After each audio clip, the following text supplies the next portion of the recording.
Saya mengajak Bapak Ibu Saudara untuk membuka Alkitab kita dari surat 2 Korintus pasal 2 ayat 12 sampai ayat yang ke-17. Tetapi saya hanya akan membacakan 2 ayat saja, yakni ayat 14 dan ayat 15. Baik, sekali lagi dari 2 Korintus pasal 2 ayat 12 sampai ayat yang ke-17, tapi saya hanya akan membacakan ayat 14 dan 15. Bapak Ibu Saudara dapat menyimak dalam Alkitab masing-masing atau melihat di layar Zoom ya, di situ sudah disediakan ayat bacaan kita. Baik, saya akan membacakannya ayat 14. Tetapi syukur bagi Allah yang dalam Kristus selalu membawa kami di jalan kemenangannya.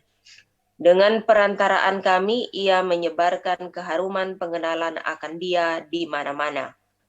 Sebab bagi Allah kami adalah bau yang harum dari Kristus di tengah-tengah mereka yang diselamatkan dan di antara mereka yang binasa. Amin.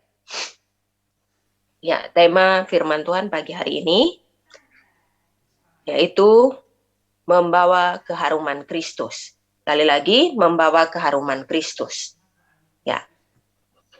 Bapak Ibu Saudara yang dikasihi Tuhan, berbicara tentang keharuman, tidak ada orang yang tidak suka bau harum ya.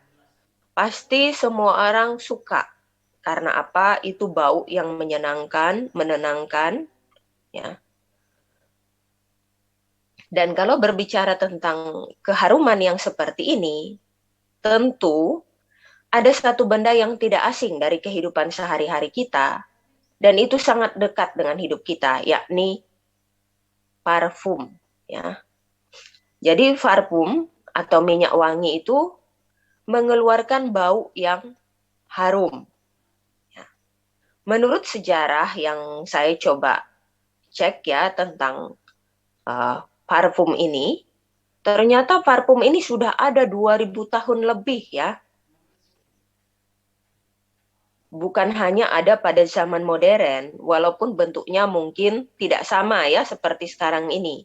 Kalau sekarang kan disemprot gitu ya. Tapi pada zaman dulu, parfum terkenal dengan nama perfumus, ya, yang artinya melalui asap. Jadi pada zaman dulu, parfum itu supaya mengeluarkan bau harum, harus dibakar. Ada suatu rempah-rempah atau ramuan-ramuan tertentu di zaman kuno itu dibakar dalam suatu tempat, ya, dan itu akan mengeluarkan asap, dan asap itu berbau harum.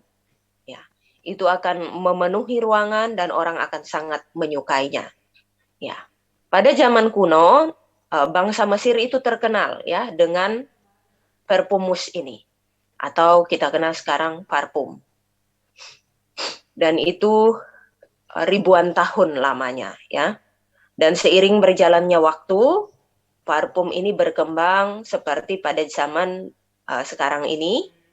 Ya, kita kenal dengan berbagai aroma, berbagai cara menggunakannya, ada yang disemprot ya, ada yang dioles. Ya, macam-macam. Aneka baunya pun ya, aneka aromanya juga bermacam-macam. Ada yang aroma bunga, ya, buah, ya, dan lain sebagainya. Tergantung kesukaan. Bahkan benda ini pun bisa dipesan oleh orang-orang tertentu dengan aroma-aroma khusus yang mereka sukai. Dan itu harganya bisa sampai jutaan rupiah ya. Harga parfum. Padahal botolnya kecil. Ya. Menariknya, ada sesuatu yang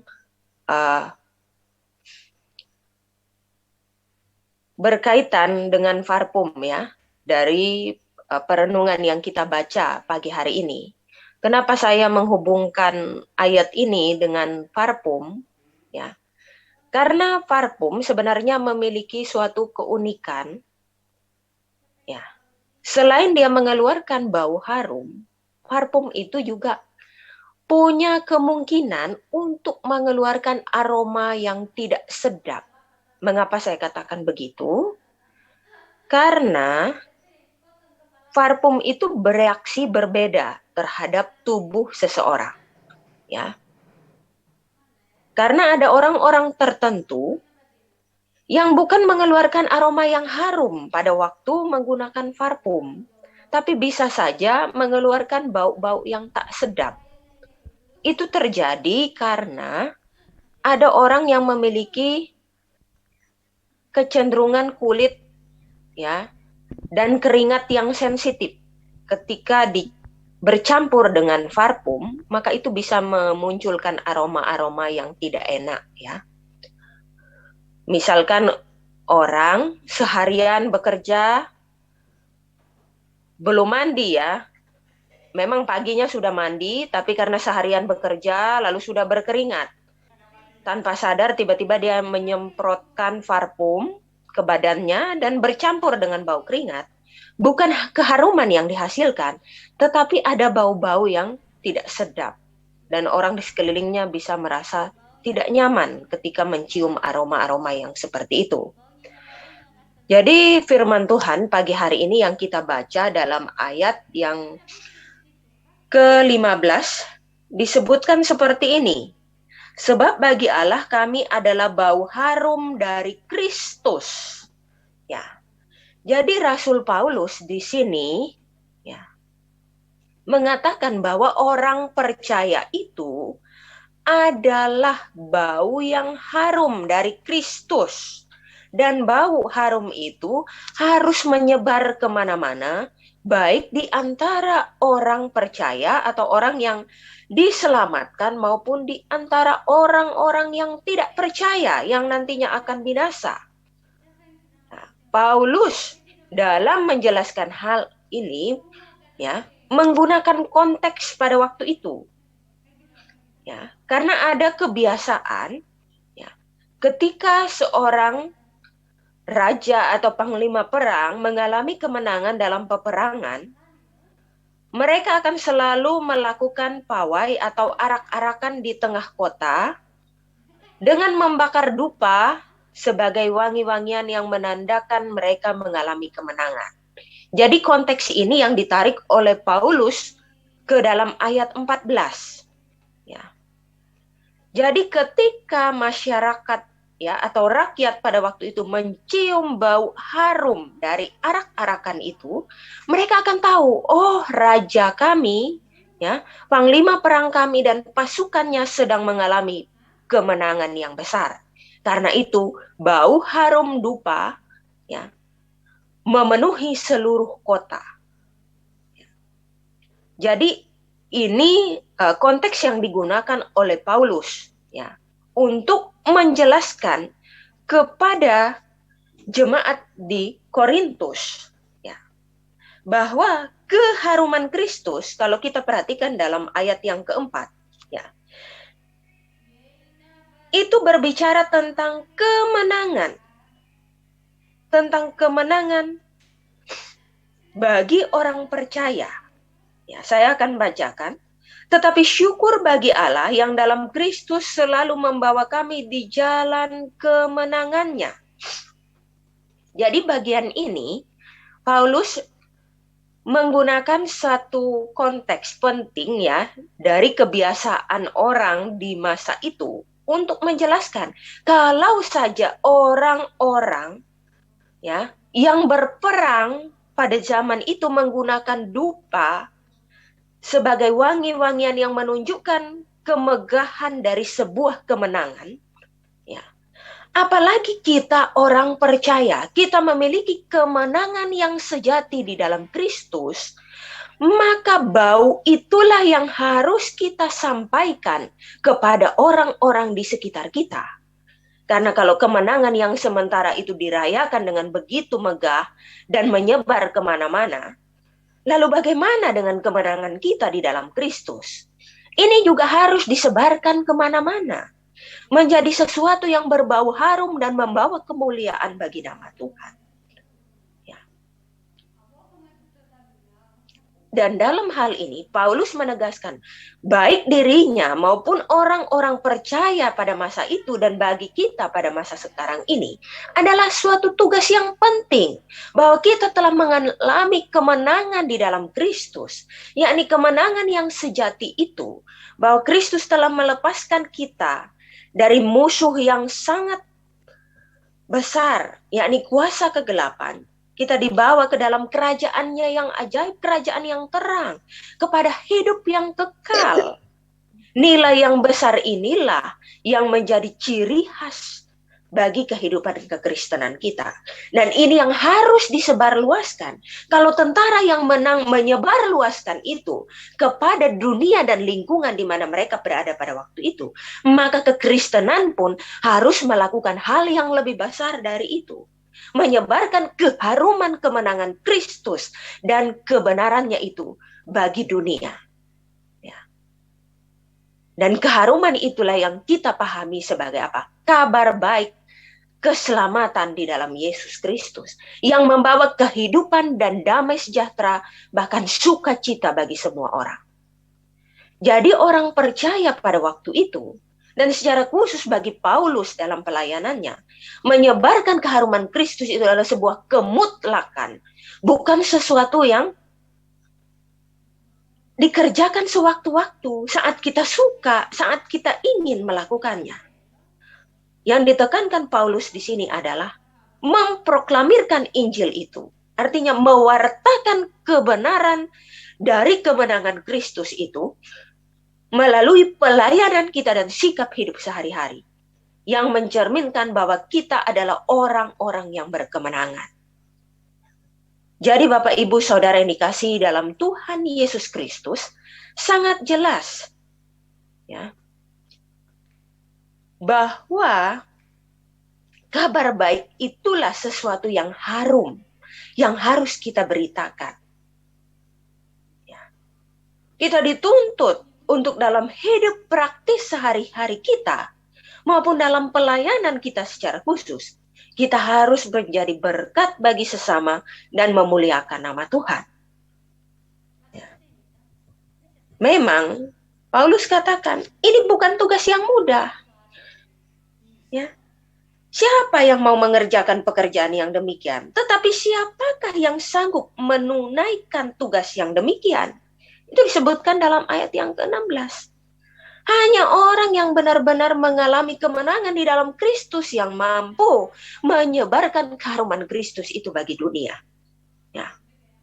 Dan kalau kita memperhatikan, bukan hanya apa yang diungkapkan oleh Paulus dalam pelayanannya kepada jemaat di Troas maupun di Makedonia pada waktu itu, tetapi hal ini juga telah dilakukan Yesus jauh sebelumnya.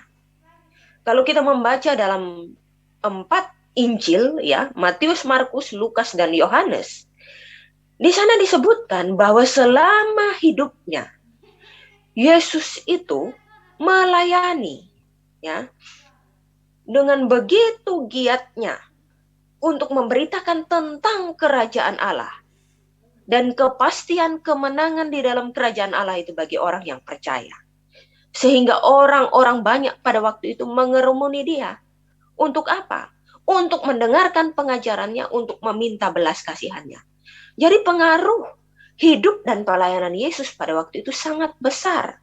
Sehingga itu mampu menarik begitu banyak orang, ya, untuk memberi diri, ya, mencari pertolongan di dalam Yesus.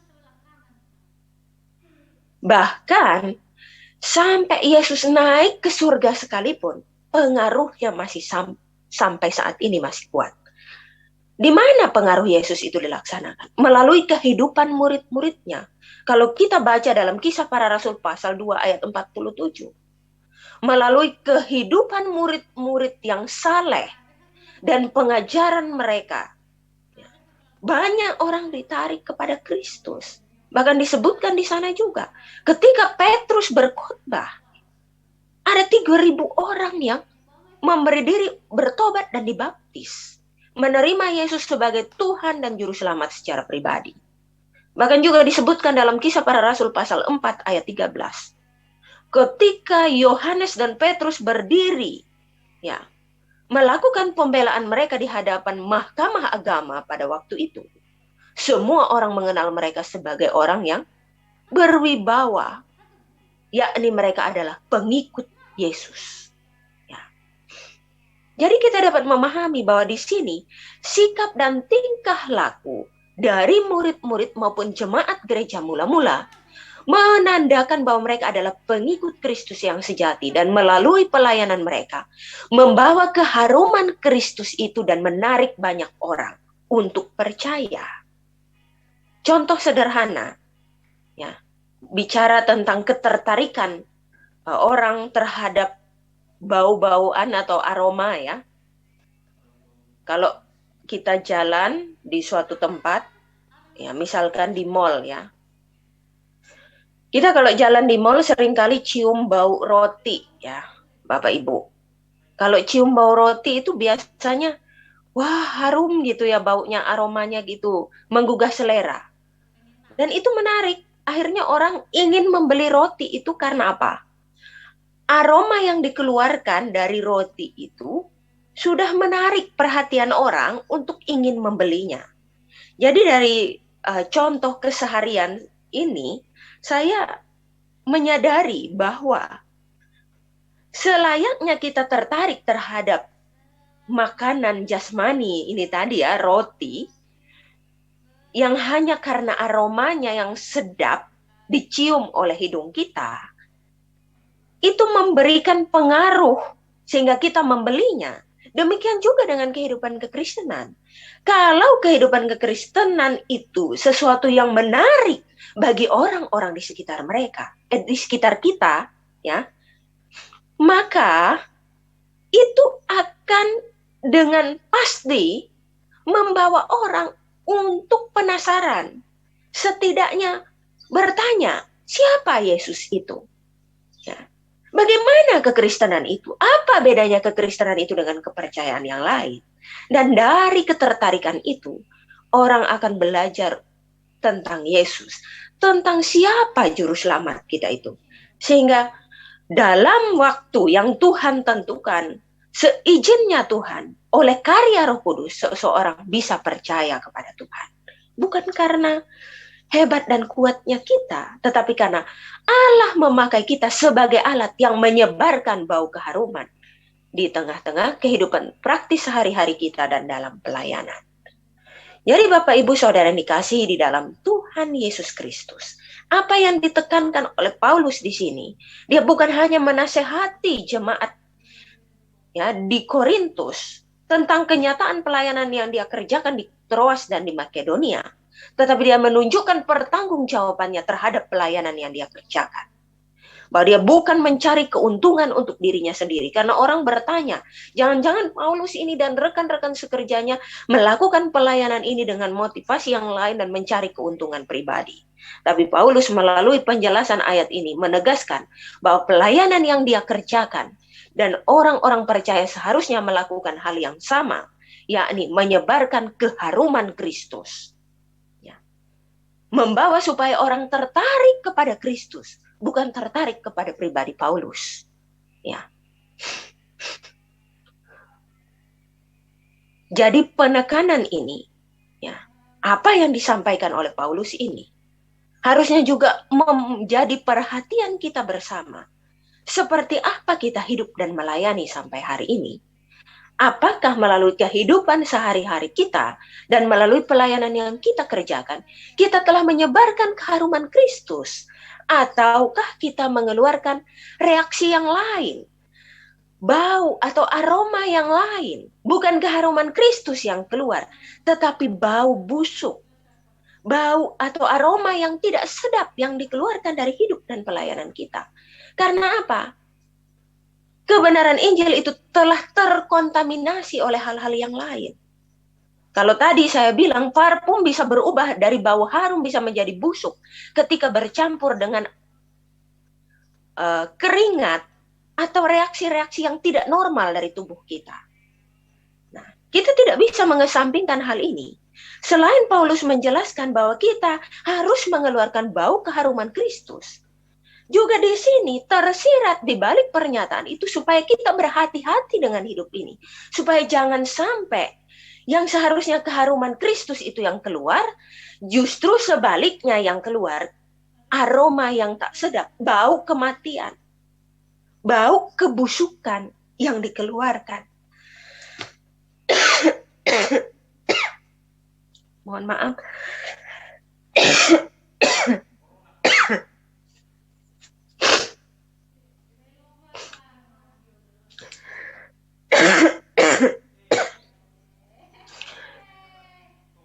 Jadi Bapak Ibu,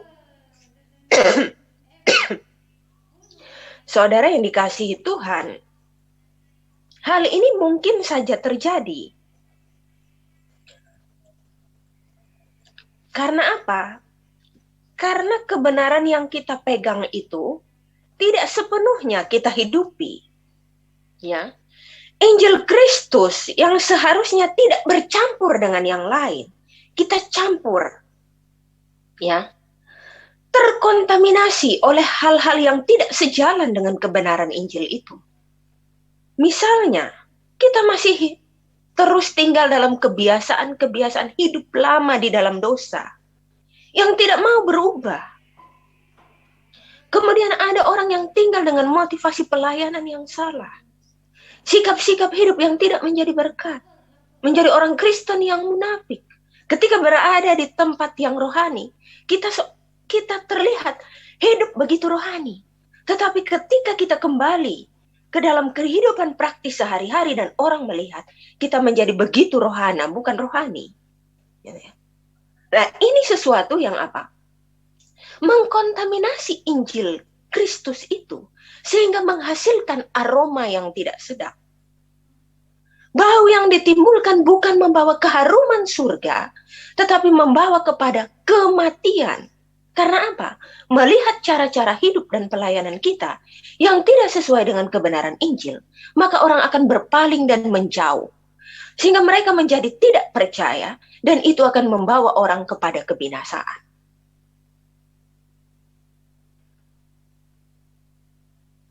Oleh sebab itu, melalui perenungan firman pagi hari ini, sekali lagi saya katakan, mari kita memperhatikan bagaimana kita hidup. Ya, bagaimana kita melayani Tuhan sampai hari ini. Karena kita semua yang ada ya di STT Sola Gracia Indonesia, seluruh sivitas akademika STT Sola Gracia itu adalah hamba-hamba Tuhan yang terpanggil untuk melayani pekerjaan Tuhan. Siapa yang kita layani? Ya, yakni Sang Pemilik hidup itu. Nah, kalau kita yang melayani Sang Pemilik hidup itu tidak sesuai dengan apa yang dikehendaki oleh Sang Pemilik hidup itu, bagaimana kita bisa membawa orang lain untuk mengenal dan hidup bersama Sang Pemilik hidup itu? Tidak mungkin. Itu suatu kemustahilan. Ya. Jadi teman-teman mahasiswa yang dikasih dalam Tuhan Yesus Kristus, pembentukan saudara di asrama, di kampus STTSGI itu, diharapkan membentuk saudara sedemikian rupa, memperlengkapi saudara untuk masuk nanti di ladang pelayanan, keluar dari asrama, keluar dari kampus, supaya membawa keharuman nama Kristus dalam kehidupan saudara secara pribadi, maupun dalam pelayanan yang akan saudara kerjakan. Tetapi juga tidak menutup kemungkinan ketika berada di asrama, ketika berada di kampus, kita mengeraskan hati untuk tidak mau dibentuk, untuk tidak mau diajar, tidak mau diarahkan, tidak mau dinasihati. Maka jangan kaget. Walaupun 4-5 tahun dibentuk di asrama, ketika keluar dari kampus kita menjadi troublemaker. Ya, pembawa bau busuk. Ya, bukan damai sejahtera, berita sukacita yang dibawa, tetapi perpecahan, ya, pembawa masalah bagi kehidupan kekristenan. Ya. Jadi berhati-hatilah dengan hidup kita. Dan ini yang ditegaskan oleh Paulus. Ya. Menjadi evaluasi bagi saya, bagi Bapak, Ibu, dan teman-teman mahasiswa yang sedang berada dalam pembentukan di STT SGI. Supaya apa? Dari hari ke hari, kita belajar merendahkan hati kita, merelakan diri kita untuk terus dibentuk oleh Tuhan. Supaya apa? Kita diproses oleh Tuhan dan keluar membawa keharuman Kristus, bukan membawa berita kematian dan bau-bau yang tak sedap. Karena apa? Ada sesuatu yang mengkontaminasi Injil kebenaran itu. Yakni apa? Tabiat-tabiat hidup lama yang tidak mau diubahkan. Pemikiran-pemikiran yang salah terhadap pelayanan. Dan sikap hidup yang tidak menunjukkan sebagai seorang Kristen. Nah, ini sesuatu yang rentan terjadi dalam kehidupan dan pelayanan kita. Dan begitu banyak berita di sekitar kita menegaskan bahwa ada orang-orang yang begitu hebat melayani Tuhan, tapi akhir dari pelayanannya mereka mempermalukan Tuhan. Dan sungguh kita perlu memperhatikan hal ini. Bukan hanya jemaat di Korintus pada waktu itu yang menerima surat Paulus, tetapi kita di masa sekarang ini ada berbagai-bagai pencobaan, ada berbagai ajaran, ada berbagai hal yang bisa membuat kita berpaling ya, dari tugas dan tanggung jawab yang sejati di dalam Kristus membawa keharuman itu, sehingga berbelok untuk melakukan hal-hal yang tidak berkenan kepada Tuhan. Kiranya kebenaran pagi hari ini terus memacu kita, bukan untuk menghakimi orang lain di sekitar kita, tapi untuk mengoreksi diri kita pribadi masing-masing. Sejauh mana kita hidup hari ini? Sejauh mana kita melayani Tuhan hari ini? Apakah kita telah membawa keharuman? Hanya ada dua pilihan. Membawa keharuman atau membawa aroma kebusukan. Kitalah yang akan memutuskan apa yang akan kita lakukan. Dan seyogyanya Tuhan menginginkan supaya kita melakukan yang benar, yakni membawa keharuman Kristus dimanapun kita berada.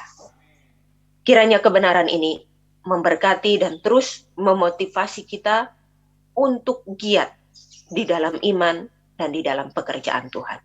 Tuhan Yesus memberkati. Mohon kesediaan Bapak Teguh untuk berdoa firman Tuhan dan sekaligus menutup kita dalam ibadah pagi hari ini. Terima kasih, Tuhan Yesus memberkati.